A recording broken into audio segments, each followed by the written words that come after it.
ಇದಾರೆ ಮನೆಯಲ್ಲಿ. ಮತ್ತೆ ಯಾಕೆ ಇಷ್ಟೊತ್ತು ಬರೋ ತೆಗಿಯಕ್ಕೆ ಮಲ್ಕೊಂಡಿದ್ದೆ ಕಣೆ ನಾನು.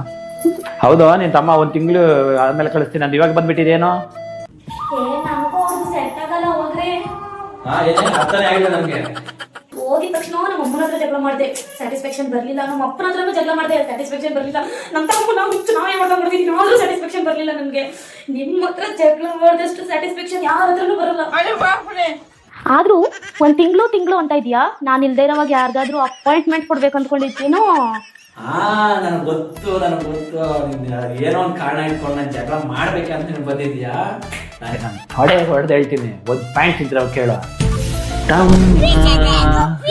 ತಂದ್ಬಿಟ್ಟೆ. ನಾನು ನಿಂತಿದ್ದ ಟೈಮಲ್ಲಿ ಯಾವ್ದು ಸೆಟಪ್ ಮಾಡ್ಕೊಂಡಂಗಿದ್ಯಾ? ನಮಸ್ಕಾರಮ್ಮ. ಅಯ್ಯೋ ಇವ್ ಮಕ್ಕ ಮುಚ್ಚ ಮೊನ್ನೆ ತಾನೆ ಸರ್ ಫ್ಯಾನ್ ರಿಪೇರಿ ಆಗೈತೆ, ಏನಾಗಿದೆ ನೋಡಿ ಹೇಳಿ. ಇಲ್ಲ ನಾವ್ ಹೋಗಲ್ಲ, ನೀವೇನಾದ್ರೂ ಎತ್ಕೊಂಡು ಹೊಟ್ಟೋಗ್ಬಿಟ್ರೆ. ಎಲ್ಲಾರು ಹಂಗೆ ಇರಲ್ಲ, ಹೋಗಮ್ಮ ಎತ್ಕೊಂಬ. ಹ್ಞೂ ಸರಿ ಆಯ್ತು. ಅಯ್ಯೋ ಇವ್ ಮಕ್ಕ ಮುಚ್ಚ ಮೊನ್ನೆ ತಾನೆ 5,000 ಕೊಟ್ಟು 6 ತಿಂಗಳಿಂದ ತಕೊಂಡ್ಬಂದಿವಿ, ಫ್ಯಾನ್ ಎತ್ಕೊಂಡು ಹೊಟ್ಟೋಗ್ಬಿಟ್ಟವನೆ. ಇವಾಗ ನಾವೇನಪ್ಪ ಮಾಡೋದು? ಸರ್ ನೀರ್ ತಗೊಳ್ಳಿ.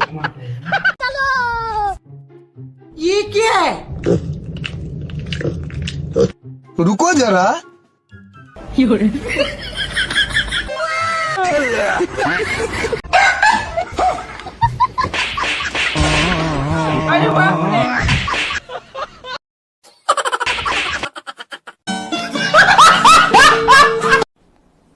ಡಿಪ್ರೆಷನ್.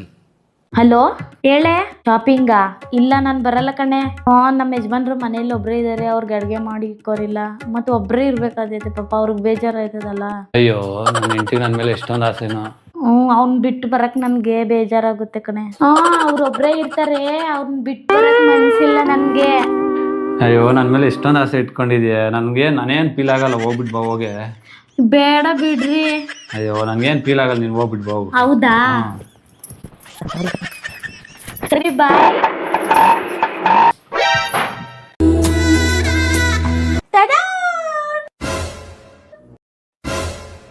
ಎಸಿ ತಗೊಂಡ್ಬಂದಿದ್ಯಾ 50,000 ಕೊಟ್ಟು? ಇವಾಗ ತಿನ್ನಕ್ ಗೊತ್ತಿಲ್ಲ ಅಂದ್ರೆ 50,000 ಯಾರು ಕೊಟ್ರು? 1,000 ರೂಪಾಯಿ ಪೇಮೆಂಟ್ ಮಾಡಿ ತಗೊಂಡ್ಬಂದಿರೋದು ಅಷ್ಟೇ. ನಿಮ್ಮ ಅಪ್ಪ ಕಳ್ತಾನ? EMI ನಾನು ಏನಕ್ಕೆ ಕಟ್ತೀನಿ? 3 ತಿಂಗಳು ಕಟ್ಟಿಲ್ಲ ಅಂದ್ರೆ ಅವರೇ ಎತ್ಕೊಂಡು ಹೊರಟಾಗ್ತಾರ ಅಷ್ಟೇ. ಎಸಿ ಏನಕ್ಕೆ ಬೇಕು? 3 ತಿಂಗಳಾಗಷ್ಟೊತ್ತಿಗೆ ಸಾಂಬಾರ್ ಹೊರಟತ್ತೆ, ನನ್ಗೆ ಎಸಿ ಬೇಕಾಗೇ ಇಲ್ಲ. ಆಮೇಲೆ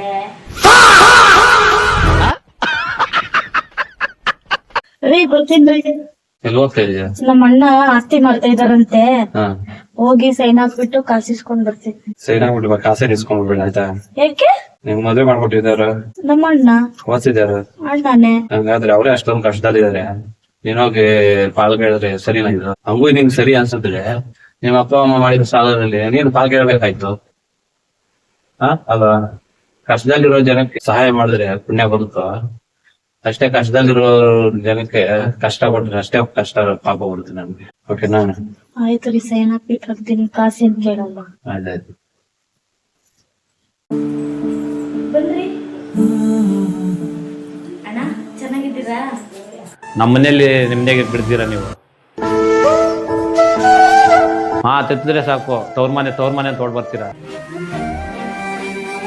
ಇದೇನು ನಿಮ್ಮ ಅಪ್ಪ ಅಮ್ಮ ಇರೋ ಗಂಟಷ್ಟೇ ತವ್ರ ಮನೆ ಇದೆ. ನಾನು ಸ್ವಂತ ಕಟ್ಸಿರೋ ಮನೆ ಇದು. ಕಷ್ಟ ಅಂದ್ರೆ ಸಾಕು, ಆಸ್ತಿಯಲ್ಲಿ ಭಾಗ ಕೇಳಕ್ ಬಂದ್ಬಿಡ್ತೀರಾ. ಅಷ್ಟೇ ಅಲ್ಲ ನಿಮ್ದೆಲ್ಲನೂ. ಅದಕ್ಕಿಂತ ದೊಡ್ಡವ್ರು ಹೇಳಿದ್ದಾರೆ, ತಾಯಿ ಇಲ್ಲದೆ ತವ್ರ ಮನೆಗೆ ಹೆಣ್ಮಕ್ಳು ಯಾವತ್ತು ಹೋಗ್ಬಾರ್ದು. ನಡಿ ಹೋಗೋಣ. ಎಲ್ಲ ಹೆಣ್ಮಕ್ಳು ತವ್ರ ಮನೆ ಪ್ರೀತಿ ಅಷ್ಟೇ ಕೇಳ್ತಾರೆ, ಆಸ್ತಿ ಯಾರು ಕೇಳಲ್ಲ ಸರ್.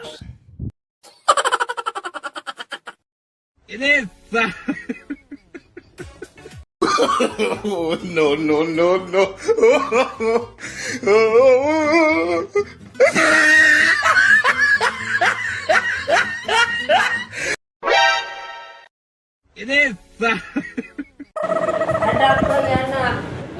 ಏನಾಯ್ತು?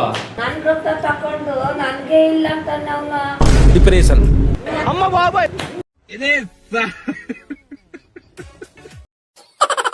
ಆರ್ಸಿಬಿ ಸೋತಾಯ್ತಲ್ಲ. ಸೋತ್ರು ನಾವು ಟಾಪಲ್ಲಿ ಇದ್ದೀವಿ, ನಿಮ್ಮ ಥರ ಗಂಟು ಮೂಟೆ ಕಟ್ಕೊಂಡು ಮನೆಗೆ ಹೋಗಿಲ್ಲ.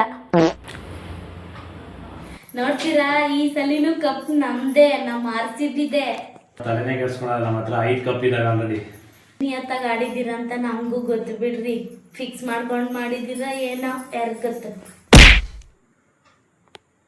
ನೋಡಿ ಮಲಗಿರೋ ಎಷ್ಟು ಚೆನ್ನಾಗಿ ಕಾಣಿಸ್ತಾಳೆ, ಇಷ್ಟೊಂದು ಕ್ಯೂಟಾಗಿ ಅವಳೆ. ಆದರೆ ಬೆಳಗ್ಗೆ ಎದ್ದಿರೋ ಮಾತ್ರ ರಾಕ್ಷಸಿದ್ದಾರೆ. ಒಂದು ಮಾತು ಹೇಳ್ತೀನಿ ಕೇಳಿಸ್ಕೊಳ್ಳಿ, ಹೂ ಇದ್ರನೇ ಸುಗಂಧ, ದುಡ್ಡಿದ್ರೇನೆ ಸಂಬಂಧ. ಏನ್ ಹೇಳಿ, ದುಡ್ಡಿದ್ರೇನೆ ಸಂಬಂಧ. ಮತ್ತೆ ಯಾಕೆ ಇನ್ನ ವಿಡಿಯೋ ನೋಡ್ತಾ ಇದ್ದೆ? ಹೋಗಿ ದುಡಿಯೋಗೋ.